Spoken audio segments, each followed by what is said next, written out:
Hello, students. How are you? I hope you all are fine. I am a subject teacher of social study, and in this video, we are going to discuss about chapter number 12, and chapter name is Ashoka and Harsha. So, student, first of all, look at the activity. Let's do it. This is a story writing activity. So, first of all, we will read this paragraph. Gautam Buddha was one of the great teachers of the world. His teaching formed the basis of a new religion called Buddhism. The Buddha taught peoples to love each other. He asked them not to hurt any living beings. He preached kindness and honesty. He also taught that wealth and fame and beauty would disappear one day, but the effect of kind deed would last for forever. So, student, I think everyone knows that who is Gautam Buddha. Gautam Buddha was the great teacher of the world. Gautam Buddha was the great teacher of the world, and his teaching formed the basic of new religions. And his teaching formed the new religious called Buddhism. So student, and Buddha taught to everyone to love each other and not to hurt any living beings. And he teaches that everyone should be kind and honest. He also taught the wealth, fame, and beauty would disappear one day, but the effect of a good deed and a kind deed would last for forever. Work in group. So, student, according to this activity, you have to work in group and write a story about a cruel king who was hated by his people. You have to write a story about the cruel king who was hated by the every peoples and describe how he changed after meeting the Buddha.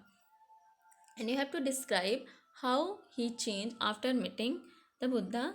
So student, Ashoka was one of the cruel king who was hated by his people.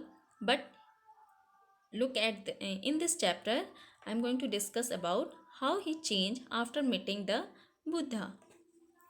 Now look at the paragraph.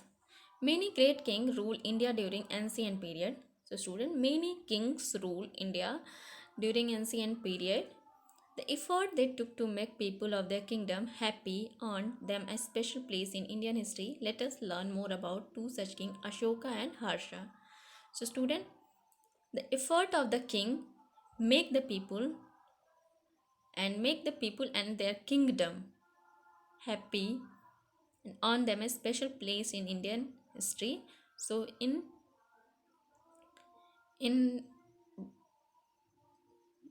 there are two such a kings, Ashoka and Harsha, and in this chapter we will discuss about the two kings, that is Ashoka and Harsha. And first of all, I am going to discuss about the Ashoka. So student, I think everyone knows that who is Ashoka, and if you are not known, then I'm discuss about who is Ashoka. Ashoka, also known as the Great, was an Indian emperor of the Maurya dynasty who ruled almost all of the Indian subcontinent from 268 C to 232 BCE. The grandson of the founder of the Maurya dynasty, Chandragupta Maurya, Ashoka promoted the spread of Buddhism across ancient India. Now look at the Ashoka.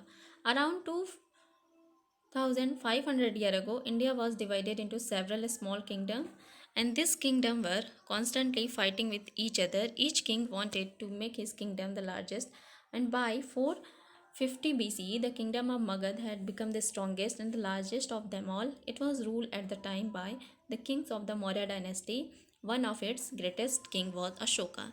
So, student, around 2500 year ago, India was divided into several small kingdoms, and this kingdom constantly the kingdom and the king of this kingdom constantly fight with each other because they want to make their kingdom strongest and largest.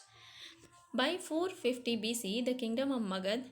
So student, in 450 BCE, BCE means the time before the time, it means the 450 years before the birth of Jesus Christ. So student, the kingdom of Magad had become the strongest and largest of them all. It was ruled at time by the king of Maurya dynasty. One of its greatest king was Ashoka. So student, Ashoka belongs to the Maurya dynasty and he was the greatest king of their dynasty. So look at this, how Ashoka become king. So student, in this paragraph I am going to discuss about how Ashoka became king. Around the year 286 BC, Ashoka defeated his brother and became the king of Magad.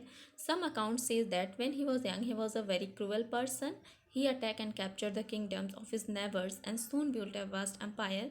Look at the map given here. It tells us how big his empire was.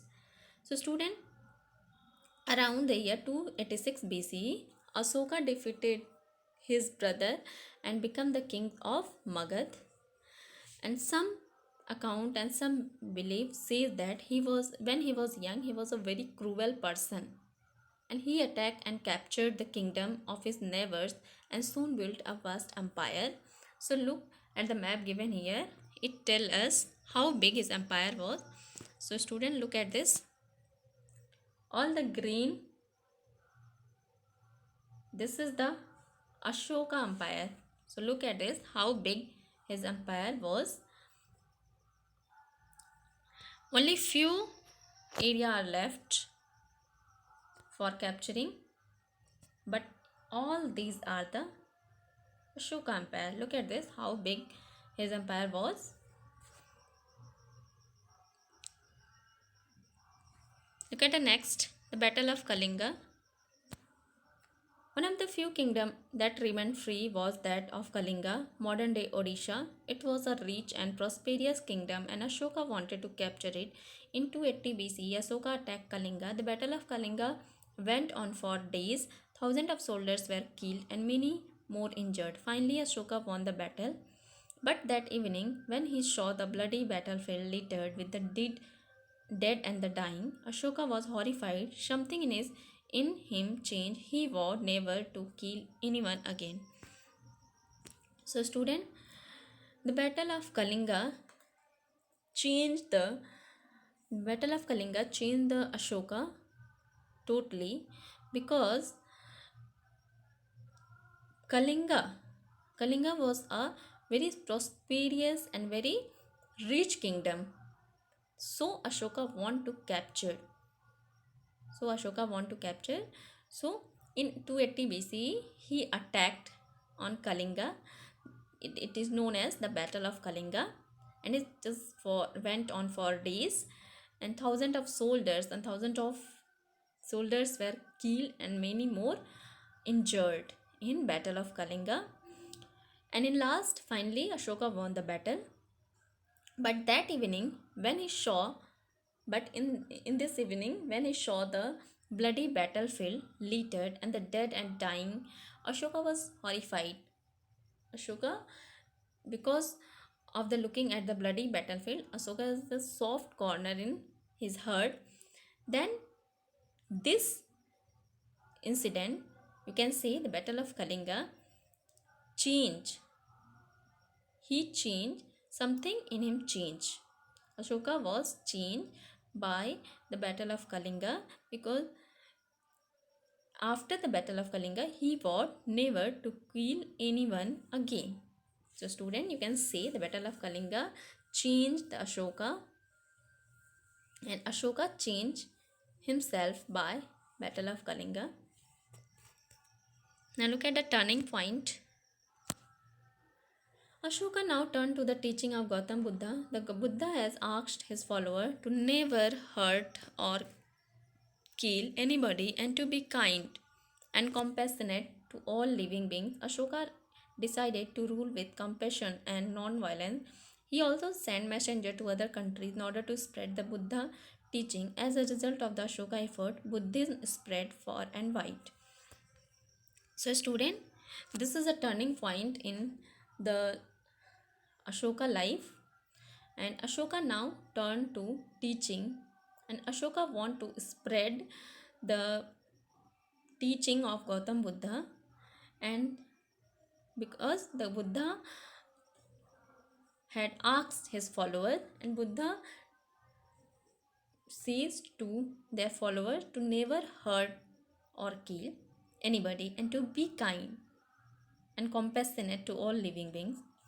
And Ashoka decided to rule with compassion and non-violence. So after the battle of Kalinga, Ashoka wanted to rule with compassion and non-violence. He also sent messenger to other country in order to spread the Buddha teaching. As a result, Ashoka effort Buddhism spread far and wide. So student, and after that he sent his messenger to other country to spread the Buddha teaching. As a result, Ashoka's effort Buddha spread far and wide because of Ashoka efforts. Look at the next paragraph. Ashoka had his thought carved on rock and pillar and placed all over his kingdom. This carved message and teaching are called edict. So student, and after that Ashoka carved his thought on rocks and pillar to spread the message and teaching are called edicts. In this edict, Ashoka asks his people to lead a life of compassion and honesty. He asks them not to give in the feeling of violence, cruel anger, pride and jealousy. So student, by the by edicts, Ashoka give a message to people to lead a life of compassion and honesty and avoid the feeling of violence, cruel anger, pride and jealousy. Ashoka himself lived the way he asked his people to. He gave up violence and did all he could to make the life to his people better. He built hospital for the sick, dug wells for water, planted trees and gave away large parts of his wealth for the welfare of his people. So student, Ashoka also walk on the path of Ashoka also walk on the path of non-violence, and he gave up the violence and did all he could to make the life of his people better, because he built hospital for sick person and dug wells for the uh, dug dug wells for water, plant trees and give away large parts of his wealth for the welfare of his people. So student, you can say after the battle of Kalinga and and the teaching of Gautam Buddha, Ashoka Ashoka totally changed, and he lead a life in a very good way, and he walk on a good path, like he become kind to other and be honest and do a uh, good work for peoples. Look at the next. Ashoka ruled for nearly 40 years. He will always be remembered as one of the greatest king of India, a king who conquered people through love and not through war. So student, and after that Ashoka ruled for nearly 40 years. Ashoka rules for 40 years. He always be remembered as one of the greatest king of India. He was the greatest and the good kings of India because he conquered, who conquered people, who conquered and who attract people through love and not through war. So student, I hope you all are understood about the Ashoka, and you have to read and learn about the Ashoka. This is your today's homework. That's all, and thank you.